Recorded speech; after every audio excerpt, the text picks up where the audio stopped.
Hi, this is Andrea Schulman again, and I got another viewer comment on healing from something in the past. Here's the question. How do you heal? I know I'm facing a limited belief currently.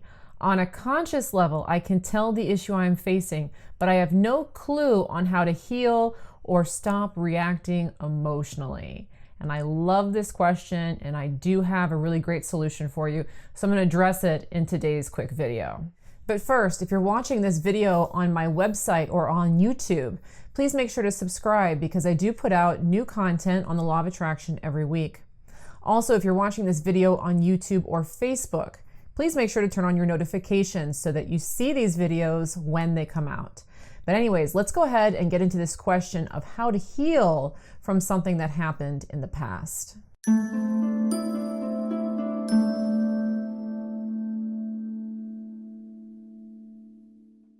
All right, I really do like this question on how to heal because it's a rather evolved question. To even really be asking the question of how to heal and understanding that you're carrying some kind of limiting belief that's keeping you stuck in that situation means that you are on a higher state of consciousness than a lot of people are.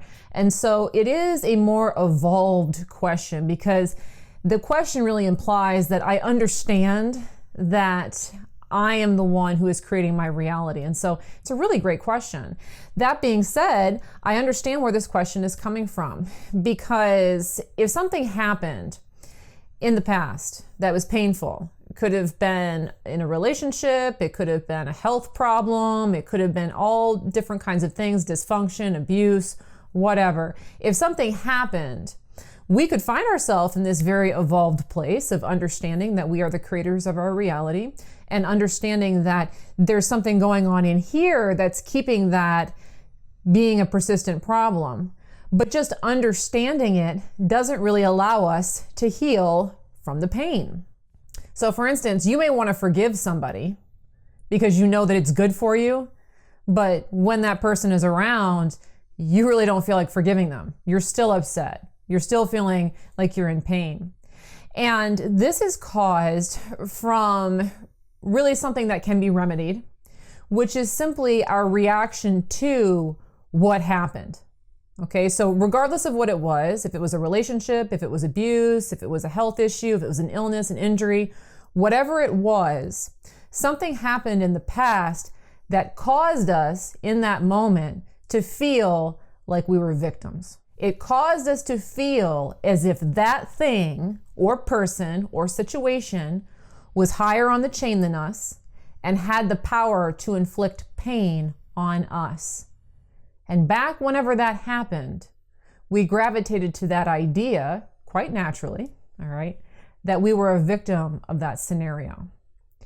And so as time has gone on, even though we may have grown in many ways, even though we may be a lot more enlightened than we were back then, if we haven't treated that tendency to look at the scenario from a perspective of feeling like we've been victimized, we will continue to feel victimized by that issue.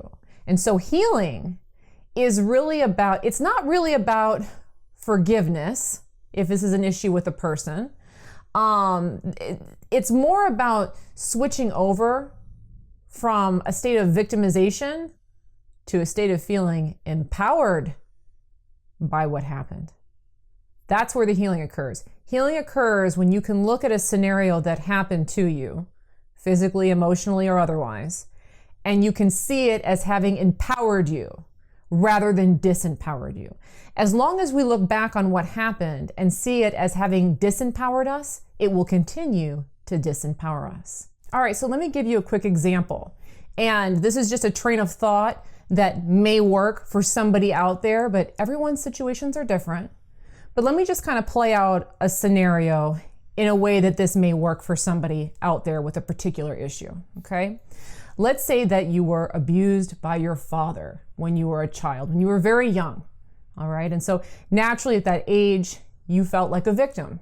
And today, you still feel victimized by that relationship.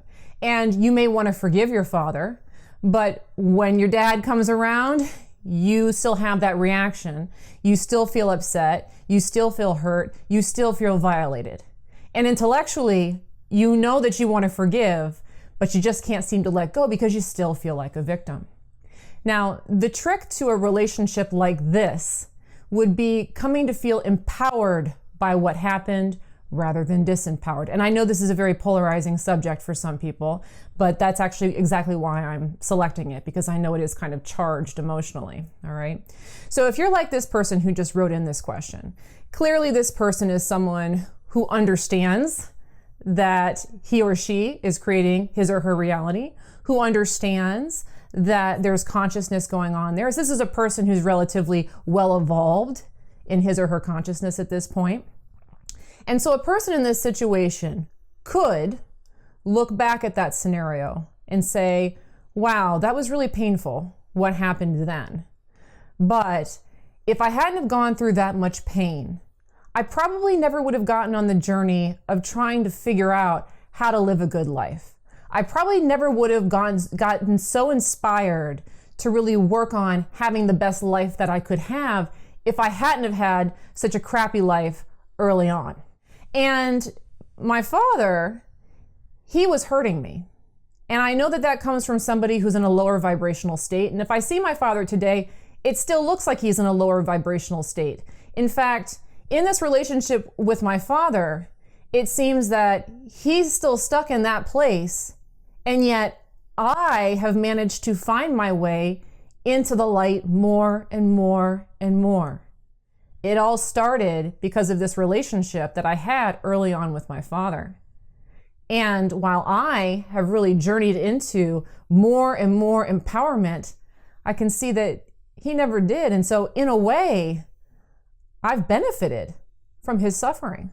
Now, I know for some people that may be an odd way to look at abuse, but that's one way that you could play with this idea to empower yourself from your past. See, that's a statement. If that just train of thought right there just takes us into a place of seeing that what happened benefited me. It didn't knock me down. It didn't put me out. It wasn't the end of me. It was the beginning of me. And I grew tremendously because of it. And you can use that way of thinking for any kind of thing that you feel that you need to heal from at this point. Whether it was a loss, whether it was a health condition, whether it was an illness or an injury, whatever it was, if you can start to identify how you were empowered from that scenario, you'll no longer feel like the victim. And when you no longer feel like the victim, you'll be healed. Thanks for watching this video on how to heal from your past. Again, please remember to subscribe and to turn on your notifications. And of course, make sure to have a wonderful day. Bye-bye.